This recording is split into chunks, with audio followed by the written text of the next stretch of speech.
Hello book lovers and welcome to Book Talk Radio Club. My name is Claire Harris and today I'm talking to author Andrea Couture. Andrea is the author of Embracing What Remains, a beautifully written memoir that delves into the complex emotions and experiences of loving someone with Alzheimer's disease. Denial and devastation colour her life when she learns her father, Richard, a recently retired surgeon, is diagnosed with Alzheimer's at the age of 67.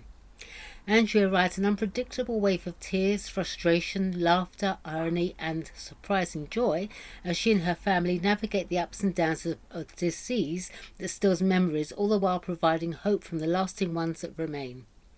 Hi Andrea, first of all welcome and thank you for coming to talk to me on Book Talk Radio Club. Hi Claire, thanks for having me. Oh, it's my pleasure. Your father was a world-renowned surgeon. What was his speciality? So my father was a general surgeon and he specialized in burn injuries, and so he did surgery like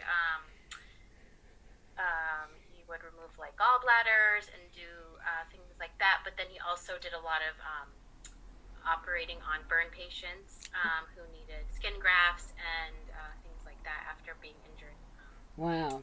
So having read The Look Inside, the book, on Amazon, you talk about his retirement party that was attended by a number of his patients and colleagues. You must have been very proud to see how well he was admired and liked. Yeah, I was.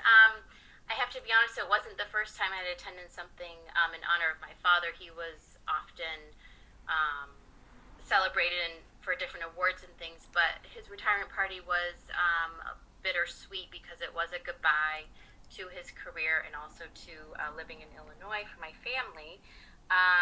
So it wasn't just a testament to his career like most things, it was actually a testament to his character also.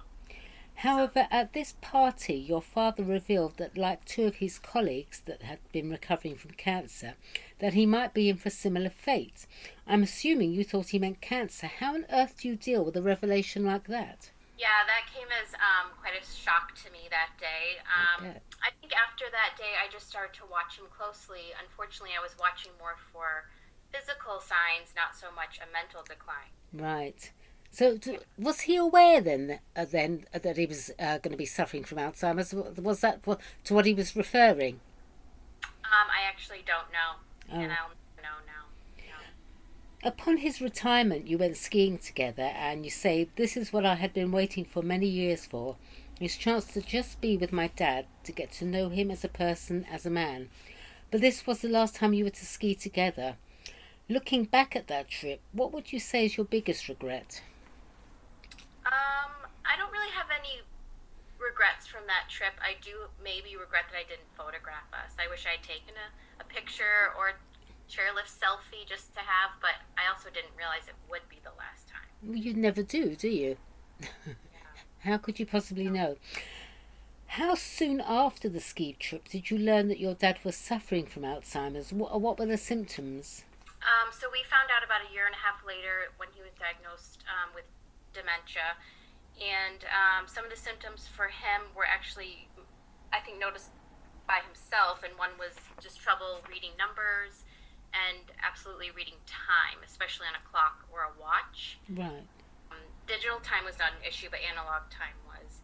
And then also, I personally noticed, I think my mother noticed too, that he was struggling a bit with driving and feeling anxious about driving in directions, even to a place he had been before. As we grow older, our roles change from being looked after as a child by our parents. As they grow older, we look after them. But when it comes to such a cruel disease as Alzheimer's, how does one handle the role? Because the role reversal is even more pronounced, isn't it? Yeah, it is. And I think that for so long, our parents do take care of us. And even at my age, I was 37 when my father was diagnosed and I still had small children. So I was still kind of depending on my parents to help me. And I started to help them, and it's not so much, we help our older parents sometimes with things like errands or, maybe some physical stuff around their house, but it was really helping him with personal care and just, basic life skills, and I think that's one of the biggest changes when it comes to a disease like Alzheimer's. As a close relative, what kind of outside support do you get? Here in the UK, we have the Alzheimer's Society, and they offer help to carers of Alzheimer patients. Do you have anything like that in the US?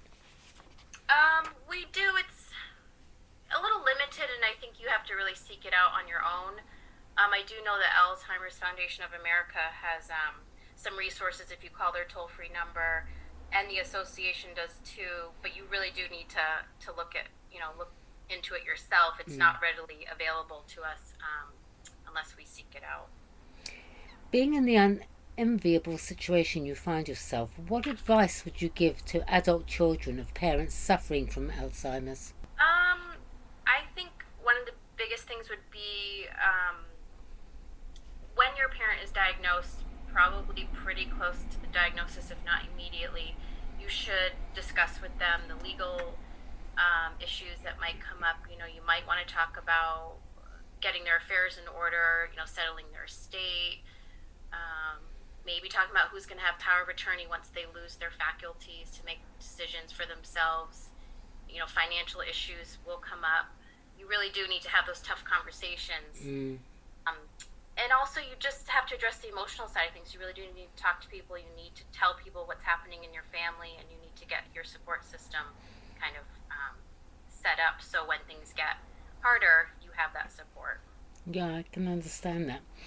Your book blurb says, and I quote, Andrea rides an unpredictable wave of tears, frustration, laughter, irony and surprising joy as she and her family navigate the ups and downs of a disease that steals memories.